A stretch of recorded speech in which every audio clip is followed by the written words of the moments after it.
Good morning, everyone. Today we will start our next chapter, that is An Alien Hand. So the story begins with a person named Tillu. Tillu और उसके parents Mars में रहते हैं। वहाँ उन्होंने एक गुफा टाइप बनाई हुई थी जिसमें वो रहते थे। ऐसा क्यों था वो अभी आगे लेसन में पता लगेगा। सिर्फ कुछ ही लोग थे जिनके पास स्पेशल सूट्स थे, वही मार्स की ऊपर वाली लेयर पर जा सकते थे। बाकी लोगों को अंदर ही रहना पड़ता था, जो उन्होंने अपने अंदर बंकर्स या कह सकते हैं कि गुफा टाइप बनाई हुई थी, उसमें रहते थे। जो टिल्लू के फादर थे वो उन्हीं स्पेशल लोगों में आते थे जो कि मार्स की ऊपर वाली लेयर पर जा सकते थे, और वहां तक जाने के लिए उन्हें एक सीक्रेट पैसेज से जाना पड़ता था, जिसके लिए उनके पास एक स्पेशल टाइप का कार्ड भी था। जब वो ऊपर सरफेस पर जाया करते थे तब उन्हें कुछ स्पेशल सूट भी पहनना पड़ता था और साथ साथ ऑक्सीजन भी लेकर जाना पड़ता था।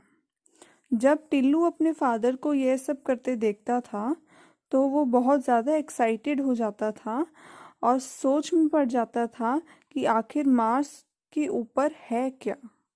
हम तो मार्स के अंदर ज़मीन के अंदर ही रहते हैं, काश मैं भी कभी देख पाऊँ कि मार्स के ऊपर है क्या। लेकिन उसको ऊपर जाना कभी भी अलाउड नहीं था। एक दिन टिल्लू को चांस मिल जाता है और वो डिसाइड करता है कि मैं अपने पापा का सिक्योरिटी कार्ड लेकर फटाफट ऊपर जाकर देख कर आऊँगा कि आखिर ऊपर है क्या। फिर वो अपने फादर का सिक्योरिटी कार्ड लेता है और सीक्रेट पैसेज से ऊपर जाता है और ऊपर जाने की कोशिश जैसे ही वो ऊपर जाने की कोशिश करता है और सीक्रेट पैसेज से ऊपर निकल रहा था, कुछ ही दूरी पर एक आदमी उसे रोक लेता है। टिल्लू के जो सपने थे वो वहीं पर मार्स के ऊपर जाने के और वहां से सूरज और तारों को देखने के वो वहीं पर टूट गए।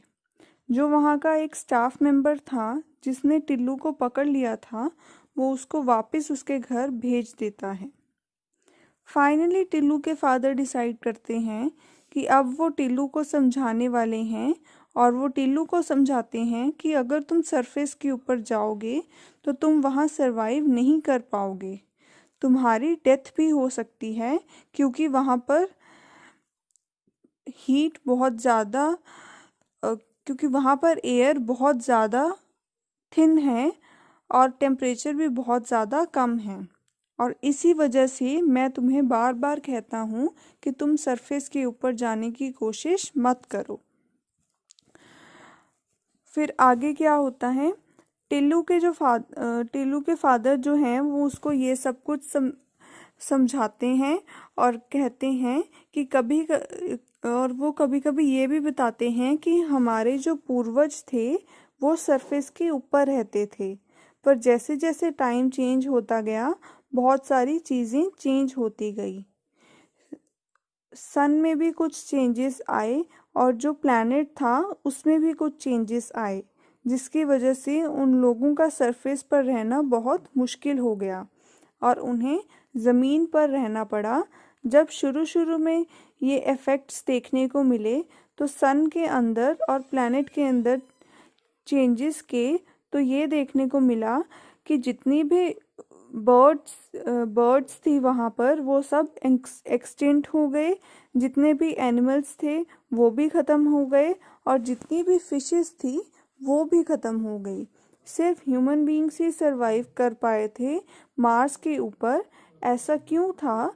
क्योंकि ह्यूमन बीइंग्स के पास एडवांस टेक्नोलॉजी थी। ये सारी बात टिल्लू बहुत गौर से सुनता रहा और उसके फादर ने ये भी बताया कि तुम्हें पता है कि हमें बार बार सरफेस पर जाने की ज़रूरत क्यों पड़ती है। तो टिल्लू कहता है, नहीं, हाँ पापा, क्यों पड़ती है बताओ तो सही। तो उसके पापा बताते हैं कि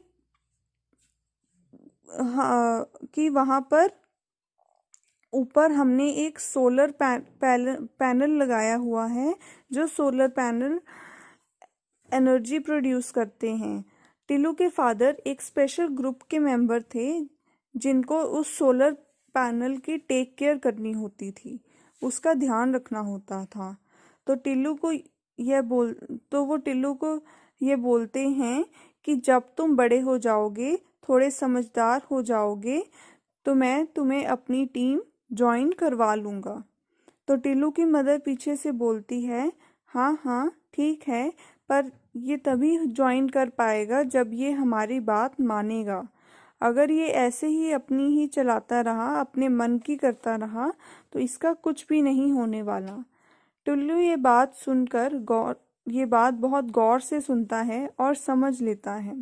और इसी के साथ अगले दिन उसके फादर अपने काम पर जाने के लिए तैयार होते हैं। जब कंट्रोल रूम में पहुंचते हैं तो देखते हैं कि सब लोग बहुत ज़्यादा एक्साइटेड हैं। सब लोग एक्साइटेड इसलिए थे क्योंकि उन्होंने 2 स्पेसक्राफ्ट देखे थे अपने प्लैनेट की तरफ आते हुए। सब लोग ये देखकर एक्साइटेड हो गए कि कोई और भी है सोलर सिस्टम में जो कि जिंदा है और अलाइव है। इसलिए ये बात बहुत ज़्यादा सरप्राइजिंग थी उनके लिए। वहीं पर कॉन्फ्रेंस रूम में जहाँ वो लोग मीटिंग कर रहे थे, वो बताते हैं कि कहीं कोई खतरा तो नहीं है इन स्पेसक्राफ्ट से, कहीं ये हमारे ऊपर हमला तो नहीं करने के लिए आ रहे। तो ये सारी चीज़ें वहाँ डिस्कस कर रहे होते हैं और जो प्रेसिडेंट हैं वो ये सारी बातें सुन रहे होते हैं। प्रेसिडेंट पेपर्स को केयरफुली देखते हैं और अच्छे से पढ़ते हैं और सबको ये इन्फॉर्म करते हैं कि जो 2 स्पेसक्राफ्ट हमारी तरफ आ रहे हैं, एक तो हमारे प्लैनेट के बहुत ज़्यादा करीब है और लेकिन जो दूसरे वाला है वो काफ़ी दूरी पर है। जो स्पेसक्राफ्ट है वो हमारे नेबरिंग प्लैनेट से आ रहे हैं। और जो प्रेसिडेंट है वो ये भी बोलते हैं कि आप सब अपनी अपनी राय दीजिए और सबकी राय भी मांगते हैं। धीरे धीरे करके सब लोग डिस्कस करना स्टार्ट करते हैं। वहीं पर होते हैं incharge of defence. Incharge of defence का काम है एक कंट्री को किस तरीके से बचाना है। तो जो नंबर 1 वाले इंचार्ज हैं वो बोलते हैं कि हमारे पास जो भी रिपोर्ट्स हैं उससे ये लगता है कि यहाँ जो स्पेसक्राफ्ट है उसमें कोई भी लिविंग बीइंग नहीं है, उसमें सिर्फ और सिर्फ इंस्ट्रूमेंट्स हैं। और ये भी बोलते हैं कि मुझे लगता है कि इससे डिस्ट्रॉय करने की बिल्कुल भी ज़रूरत नहीं है, ये हम पर हमला करने के लिए नहीं आ रहा। मार्स के ऊपर लैंड करेगा तो ऑलमोस्ट ये इनइफेक्टिव हो जाएगा, मतलब अगर वो कोशिश भी करेगा तो उस पर हमला करने के लिए हम लोग कम नहीं रहेंगे। तभी जो नंबर 2 वाले इंचार्ज होते हैं वो बोलते हैं कि मैं भी नंबर 1 वाले इंचार्ज के साथ अग्री करता हूँ। और वो कहते हैं कि हाँ हाँ ये बात ठीक है, अगर वो हम पर हमला करने की कोशिश करेगा तो हम भी उस पर हमला करेंगे। ऐसा तो नहीं लगता कि वो हम पर हमला करेगा। इसी के साथ नंबर 3 के इंचार्ज ऑफ डिफेंस बोलते हैं कि जो नंबर 1 और नंबर 2 के इंचार्ज ने कहा है वो ठीक है और वो उनके साथ अग्री करते हैं कि स्पेसक्राफ्ट अब तक लैंड कर देना चाहिए। इसी के साथ प्रेसिडेंट भी बोलते हैं कि मेरे पास अभी अभी एक अर्जेंट मैसेज आया है कि स्पेसक्राफ्ट लैंड कर गया है। और वो लेटर था और वो दो लेटर था। टिल्लू के फादर सुनते हैं और उसके बारे में बहुत ज़्यादा एक्साइटेड हो जाते हैं। और जो टिल्लू के फादर थे उनके लिए बहुत एक्साइटेड न्यूज़ थी कि और वो टिल्लू को भी कंट्रोल रूम में अपने साथ ले आते हैं और वहाँ एयरक्राफ्ट को अपनी स्क्रीन पर वो सब एयरक्राफ्ट को अपनी स्क्रीन के ऊपर देख सकते थे। कंट्रोल रूम में जितने भी लोग थे वो बहुत ज़्यादा इंटरेस्ट से देख रहे थे स्क्रीन के ऊपर, जहां उन्हें एयरक्राफ्ट दिख रहा था। वहां पर बहुत सारे बटन्स लगे हुए थे। कंट्रोल रूम के अंदर टिल्लू उन सब बटन्स को देखकर बहुत ज़्यादा फैसिनेटिंग हो रहा था, लेकिन उसके फादर उसे समझा देते हैं कि बेटा, इनमें से कोई भी बटन मत दबाना, नहीं तो कुछ गलत हो सकता है। तो टिल्लू कहता है ओके पापा। और कुछ समय में वे देखते हैं कि जो स्पेसक्राफ्ट लैंड हुआ है उसमें कुछ मूवमेंट हो रही है। स्पेसक्राफ्ट से एक मैकेनिकल हैंड निकलता है जो कि नीचे की तरफ ज़मीन को टच कर रहा होता है और वहाँ से कुछ लेने की कोशिश कर रहा होता है। जितने भी लोग कंट्रोल रूम के अंदर थे बहुत इंटरेस्ट से देख रहे थे कि इस एयरक्राफ्ट की तरफ।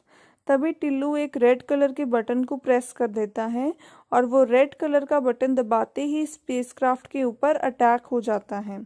स्पेसक्राफ्ट का जो मैकेनिकल हैंड था जिससे वो सॉइल कनेक्ट करने की कोशिश कर रहा था वो टूट जाता है।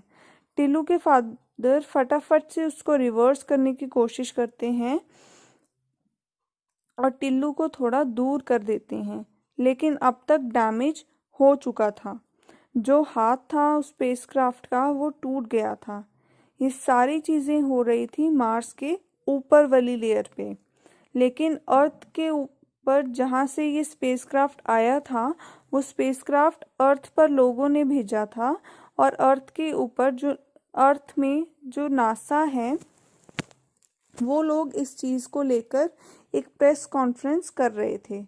तो नासा बताता है कि जो स्पेसक्राफ्ट है अर्थ से निकल गया है और मार्स पर पहुंच गया है और वहां पहुंचकर उसने सैंपल लेने की कोशिश करी है, लेकिन एक बहुत दुख की बात है कि जो उसका मैकेनिकल हैंड है उसने काम करना बंद कर दिया है। तो अर्थ वाले लोग सारे सरप्राइज हो जाते हैं कि ये कैसे हो गया, उस मैकेनिकल हैंड को क्या हो गया। और उस मैकेनिकल हैंड के सैंपल से ही तो ये पता लग सकता था कि मार्स के ऊपर लोग रहते हैं या नहीं। सब लोग इस चीज़ को लेकर टेंशन में आ जाते हैं। तभी प्रेस कॉन्फ्रेंस में साइंटिस्ट कहते हैं कि कुछ ही देर में हम उस मैकेनिकल हैंड को यहीं से ठीक कर देंगे। तो थोड़ी ही देर में ये देखने को मिलता है कि जो मैकेनिकल हैंड था जिस पर टिल्लू ने गलती से अटैक करवा दिया था, तोड़ दिया था, वो रीएक्टिवेट हो जाता है और वहाँ के सॉइल सैंपल्स को कलेक्ट करना स्टार्ट कर देता है। सॉइल के सैंपल्स इसलिए कलेक्ट किए जा रहे थे कि पता लग सके कि मार्स के ऊपर भी लोग रहते हैं या नहीं रहते। अब एक और सरप्राइजिंग बात ये थी कि जो भी अभी स्टोरी आपने सुनी ये कोई मन की बनाई हुई स्टोरी नहीं थी, ये एक रियल स्टोरी थी और इस मिशन का नाम था वाइकिंग मिशन। और साइंटिस्ट इस मिशन के पीछे थे वो लास्ट में बहुत ज़्यादा डिसअपॉइंटेड हो गए थे, क्योंकि उन्होंने मेनली मार्स के ऊपर स्पेसक्राफ्ट इसलिए भेजा था ताकि वो पता लगा सकें कि आखिर मार्स के ऊपर भी लोग रहते हैं या नहीं रहते। तो जब उन्होंने सॉइल सैंपल को स्टडी किया तो उन्हें ये पता लगा कि मार्स के ऊपर कोई भी लोग नहीं रहते। Hope you understood the story. Do comment your doubts if you have any. Thank you.